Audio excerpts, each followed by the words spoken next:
اللهم صل وسلم وبارك على سيدنا محمد صلاة تفرج بها الهم وتزيح بها الغم وتسدد بها الدين وتحقق بها الآمال، اللهم آمين يا رب العالمين.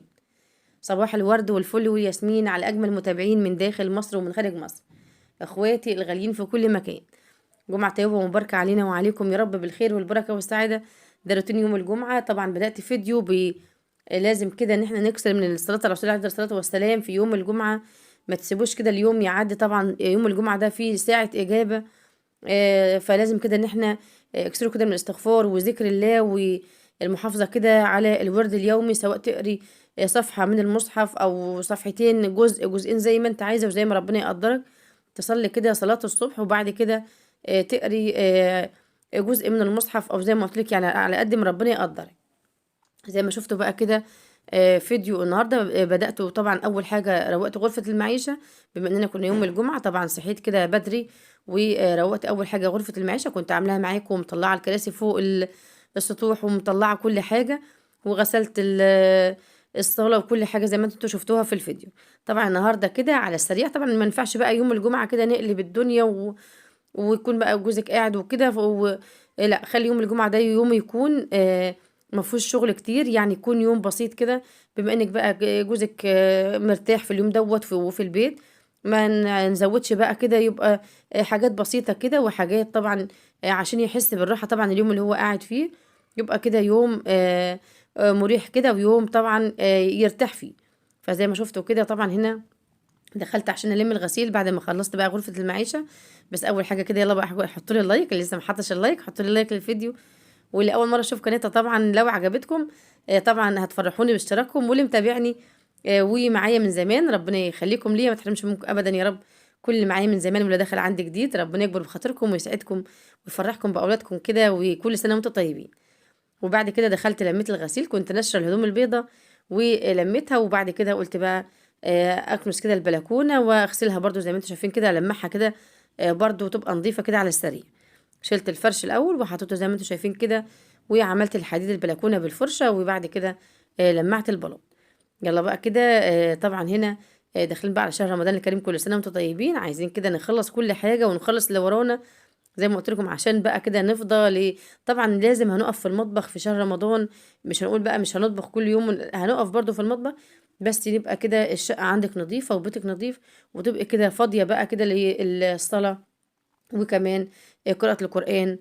صلاة التراويح برضو بتبقى جميلة قوي، يعني لو بس طبعا بتبقى لنا احنا كستات، لو في البيت بتبقى افضل طبعا، يعني صلاة المرأة في بيتها بتبقى افضل من بره.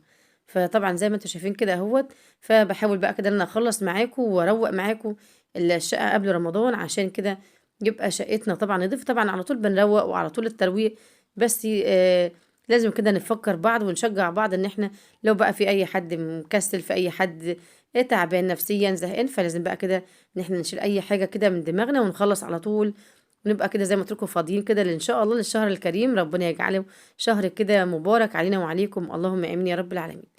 زي ما انتوا بقى كده شايفين حطيت هنا في الميه، حطيت دوني وحطيت طبعا الدوني هو كفايه خالص، لكن لو مش عندك دوني هتحطي كلوركس الوان على شويه بريل مسحوق غسيل اللي انت بتغسلي بيه الهدوم، اي حاجه كده تعطر لك البلاط. وبعد ما لمعت بقى كده البلكونه طلعت للطيور.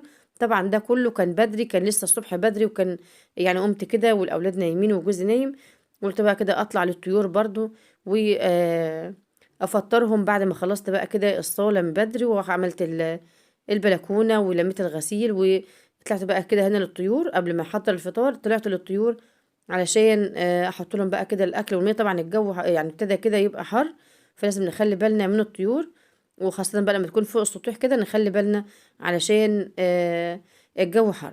طبعا هنا زي ما انتم شايفين برضو بحط لهم ورق خاصة، تحطه لهم برسيم، اي حاجة عندك في البيت هترميها لهم، يعني قشر الموز بحطه برضو للطيور.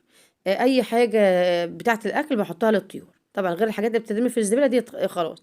لكن لما يكون اكل باقي عندك اي حاجة، قشور بطاطس، قشور قشر موز، اي حاجة هتحطيها، لكن قشر البرتقال بيبقى ناشف شوية، فبحاول ان انا مش بحطه.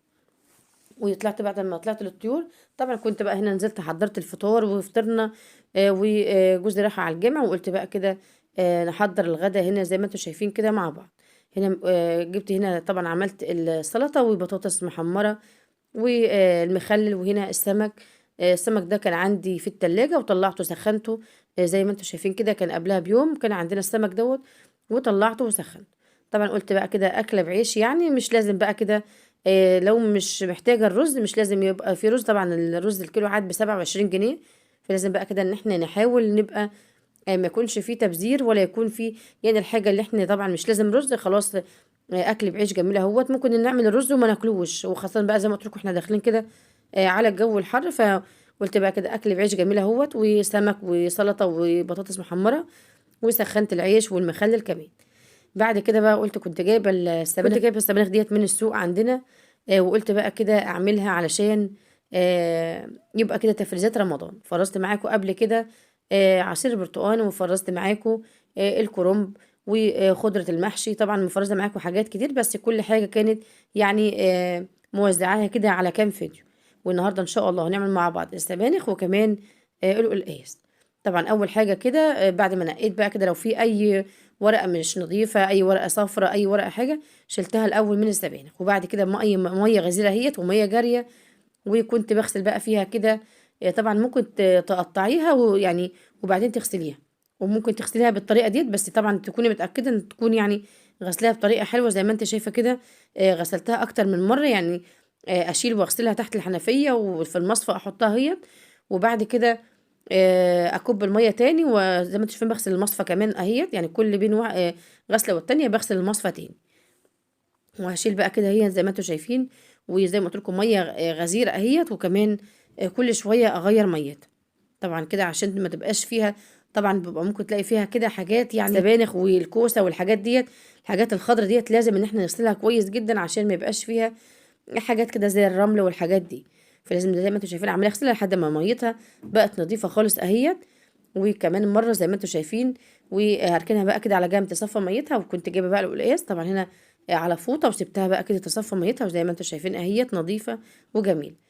وغسلت كمان القلقاس بالفرشه كده. طبعا بما ان القلقاس مش هنغسله واحنا جايين نقطعه، فقلت بقى كده هغسله وهو لسه زي ما هو سليم، وبعد كده انشفه. طبعا زي ما انتوا شايفين ربطه الكزبره الخضراء اهيت، عشان طبعا مقطع وانا بخرطها ما جاش في التصوير، واللي كان اتحذف منه فيديوهات كتير او مقاطع كتير. وادي ربطه الكزبره اهيت زي ما انتوا شايفين على يميني وانا بقطع اهيت، وهضيفها عليهم. وبعد كده ادي القلقاس اهوت بعد ما طبعا نشفته الاول وهو سليم، وبعد كده قشرته. وادي بقطعه اهوت. طبعا لو بليناه ميه كلنا عارفين الماده اللزجه اللي فيه بتزيد لو حطينا عليه ميه. فطبعا اغسليه من بره ومن جوه بيبقى زي الفل اهوت. وزي ما انتوا شايفين جميل اهوت. وغسلته من بره عشان ايدك تبقى نظيفه اهوت بتقطعيه. يبقى ايدك ما وانت بقى جاي تمسكيه من جوه ما توسخوش من جوه. فقطعته قطع صغيره اهيت. وطريقته سهله جدا يعني. وانت بتجيبيه بقى كده بتجيبي اللي هو طبعا بقى تلاقي شكله كده وردي وجميل. وهنا عصرت عليه كمان، يعني هتعصري بقى كده عليه ليمون بما فيه الكفايه، علشان يبقى كده يحفظ لك القلقاس معاك ويدنه بقى كده بلونه الجميل زي ما انتوا شايفين كده. شايفين بقى شكله عامل ازاي. هعبيه بقى كده في الاكياس، وطبعا هحتفظ بيه في الفريزر. تبقى اكله كده في رمضان مع شويه رز. يبقى كده يبقى كده معانا يوم في رمضان، او اي يوم عادي مش شرط رمضان. يعني نعتبره زي خضار، زي بطاطس، زي كوسه، زي اي خضار هيبقى معانا وهنفرزه مع بعض. يلا بقى كده وصل معايا لحد هنا. الله يكبر كده الفيديو. طبعا عملتهم احجام متساويه، انا عملت هنا القلقاس على احجام متساويه. طبعا حسب ما انتوا بتاكلوا وحسب افراد اسرتك، خليهم في كيستين، خليهم في 3، خليهم في 5، زي ما انتوا عايزين. وزي ما انتوا كل واحد بيعمل على قد مقدار افراد اسرته. طبعا هنا هو بفرده طبعا زي ما انتوا شايفين، وهحطه بقى كده هحطه في الفريزر. طبعا هحطه في كيسه واحده، كيسه واحده كده كبيره هلمه. ممكن في علبه زي ما انت عايزه، بس العلب في الفريزر بتاخد مكان وبتاخد مكان كبير في الفريزر. ففي اكياس بتبقى احسن. فهنا احط بقى كده ادي القلقاس اهوت. والسبانخ برضو عبيتها في اكياس زي ما قلت لكم المقطع، وانا بخرط بقى كده الكزبره، وكمان بقلبها على بعض وبعبيها. كان مش لقيت بقى كده المقطع ده.